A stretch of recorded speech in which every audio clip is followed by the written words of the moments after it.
Punjabi singer Sidhu Moosewala हत्याकांड का mastermind Goldy Brar को लेकर इस वक्त की बड़ी खबर आ रही है। सूत्रों की माने तो गोल्डी बराड़ को कैलिफोर्निया में हिरासत में ले लिया गया है। बड़ी खबर आपको बता रहे हैं, गोल्डी बराड़ को कैलिफोर्निया में हिरासत में लिया गया, ये जानकारी मिल रही है। और देखिए, पंजाबी सिंगर सिद्धू मूसेवाला हत्याकांड का मास्टरमाइंड है गोल्डी बराड़, उसको लेकर ये बड़ी खबर। और आपने सुना था किस तरीके से जो सिद्धू मूसेवाला के पिता है, उन्होंने कल ये घोषणा भी की थी कि पुलिस अभी तक गोल्डी बराड़ को पकड़ नहीं पाई है। ऐसे में वो ये कह रहे थे कि मैं 2 करोड़ रुपए दूंगा अगर कोई उनको पकड़ेगा। लेकिन फिलहाल ये बड़ी खबर कैलिफोर्निया से सामने आ रही है। तो गोल्डी बराड़ वो शख्स है जिसने सिद्धू मूसेवाला की हत्या के बाद इस पूरे मामले पर पोस्ट लिखकर जिम्मेदारी ली थी।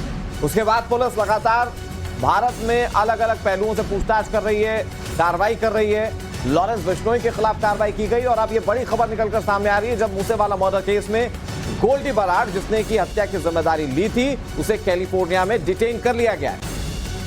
भवतोष सिंह ज्यादा बातचीत के लिए हमारे सहयोगी इस वक्त हमारे साथ जुड़ चुके हैं। भवतोष, और क्या कुछ जानकारी मिल पा रही, क्योंकि कैलिफोर्निया से पकड़ा गया है जो मास्टरमाइंड है सिद्धू मूसेवाला के मर्डर का? देखिए, जो हमें खुफिया तंत्र के सोर्स बता रहे हैं कि इसको कैलिफोर्निया में सॉल्ट लेक सिटी के आसपास डिटेन किया गया है। ये फर्जी पासपोर्ट पे ट्रैवल कर रहा था। पहले ये कनाडा में था, वहां से ये भाग के यूएस में गया था। यूएस में इसने 2-3 स्टेट्स में मूवमेंट किया था। पहले सैक्रामेंटो में किया था। सॉल्ट लेक सिटी में इसकी आखिरी बार मूवमेंट थी, वहां पे इसको डिटेन किया है 20 नवंबर के आसपास। इसके खिलाफ एक रेड कॉर्नर नोटिस था। अब ये एंटी टेरर लॉ जो यूएपीए है उसमें इसको बुक किया था यहाँ पे एनआईए ने। तो क्योंकि ये एक फर्जी पासपोर्ट में ट्रैवल कर रहा है, तो ये भी हो सकता है कि इसको डिपोर्ट किया जा सकता है। तो ये एक बहुत बड़ी सफलता होगी अगर इसकी आधिकारिक पुष्टि हो जाए। अभी तक इसकी आधिकारिक पुष्टि नहीं हुई है। इसके खिलाफ एक रेड कॉर्नर नोटिस भी है, तो भारत के लिए बहुत बड़ी सफलता होगी अगर इसको डिपोर्ट किया जाए। अगर इसका एक्सट्रेडिशन होता है तो ये काफी लंबी प्रक्रिया हो सकती है, लेकिन अगर इसका डिपोर्ट करना होगा, इसको अगर डिपोर्ट करके भारत बुलाया जाएगा तो एक बहुत बड़ी सफलता होगी। देखिए, इसने जब सिद्धू मूसेवाला की हत्या हुई थी तो इसने फेसबुक से ये कहा था कि इसने ये हत्या की है। लॉरेंस बिश्नोई केस का ये का मेन, एक ढंग से कह सकते हैं मेन प्लेयर है, और उसके साथ इसने कई सारी हत्या और कई सारे और भी क्राइम किए हैं। लॉरेंस बिश्नोई गैंग में इसने जब भी कोई भी क्राइम होता है तो ये फेसबुक से उसकी रिस्पॉन्सिबिलिटी लेता है। एनआईए ने इसको एक मेन आरोपी की तरह इसके खिलाफ ही यूएपी का केस किया था, रजिस्टर किया था। भवतोष, इसमें अगर इंडियन गवर्नमेंट के रोल की बात की जाए, क्योंकि यहाँ पर 2 देशों के बीच का मामला है, इंडियन गवर्नमेंट के रोल की बात की जाए तो वो क्या नजर आता है?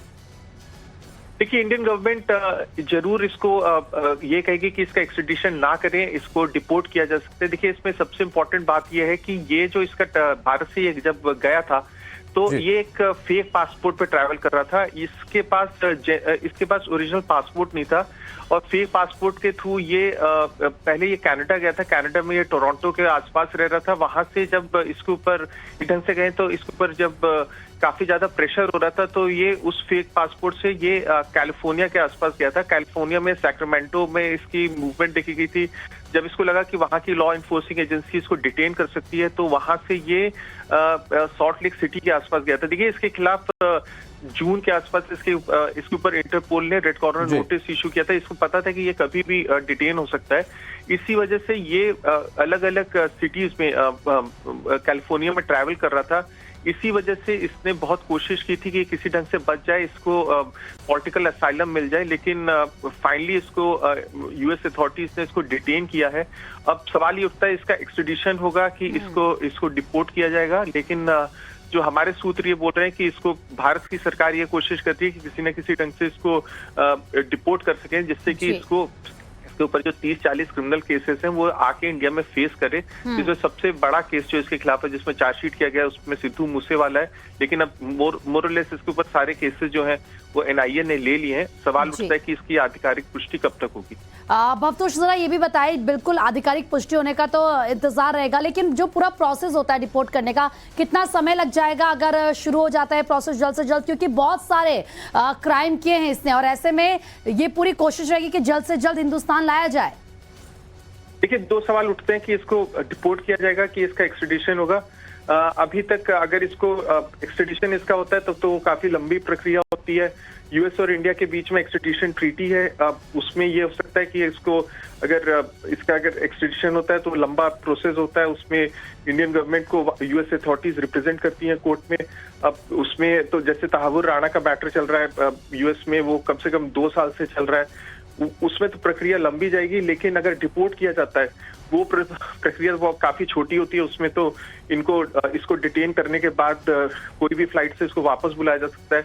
उसमें इंडियन अथॉरिटीज प्रूव ये करेगी कि इसको पॉलिटिकल असाइलम या कुछ भी दिया नहीं जाएगा, इसका पासपोर्ट नकली है और ये भारत से भागा था और इसको किसी भी रीजंस में वहां पे रोका नहीं, वहां पे इसको रखा ना जाए और जो भी इसके ऊपर क्रिमिनल केसेस हैं वो उसमें इसको ट्रायल फेस किया जाएगा और इसको पूरे भारत में बुलाया जाए। देखिए, जब ये भारत से गया था तब इसने ये कहा था कि इसको कनाडा में पढ़ना है, वहां से इसने सारे के सारे क्राइम्स वहां से किए थे। ये सबसे इंपॉर्टेंट बात है। इस वजह से इसको इंडियन अथॉरिटीज को ये प्रूव करना है कि इसका जो पासपोर्ट नकली है और वहां से इसने कनाडा में पूरा क्राइम, कनाडा में बैठ के इसने पूरा क्राइम कमिट किया, तो ये चीज इंडियन अथॉरिटीज को प्रूव करनी है। उसके बाद ये पूरा प्रोसेस कभी भी कंप्लीट होगा तो इसका डिपोर्टेशन हो सकता है। अब भवतोष, लेकिन सिद्धू मूसेवाला के मर्डर के बाद से लगातार परिवार वाले भी, उनके समर्थक भी ये सवाल उठा रहे थे कि पुलिस के हाथ अब तक कोई ऐसा सबूत या ऐसी कार्रवाई नहीं लगी है जिससे कि पुलिस ये कह सके कि सिद्धू मूसेवाला को इंसाफ मिला है। अगर गोल्डी बराड़ देश आता है तो क्या ये कहा जा सकता है कि ये उस केस में एक बड़ी कामयाबी है पुलिस के लिए?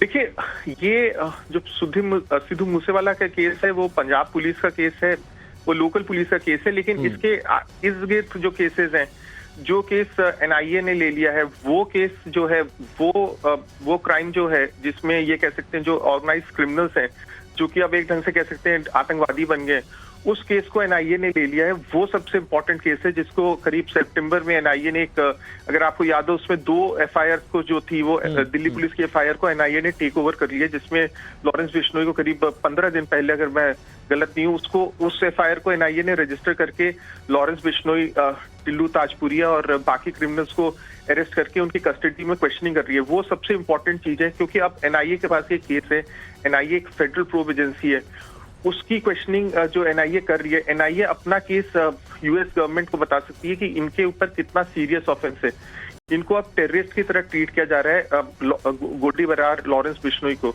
तो भारत सरकार ये कह सकती है कि अब ये छोटे मोटे क्रिमिनल नहीं है, ये बड़े आतंकवादी हैं और यही भारत सरकार प्रूव कर रही है। और इसी वजह से पंजाब पुलिस या दिल्ली पुलिस, जो कि एक लोकल पुलिस है, उसके पास से केस हट के एनआईए के पास ये केस चला गया है और ये जो रेड कॉर्नर नोटिस है वो भी सीबीआई ने, इंटरपोल इंडिया ने उसको इशू किया है। तो अब ये ढंग से कहा जा सकता है कि लोकल पुलिस से केस कहीं बड़ी एजेंसी कह सकते हैं कि जो भारत सरकार की जो केंद्रीय एजेंसीज है, चाहे वो सीबीआई हो या फिर एक ढंग से एनआईए, उनके पास ये केस है।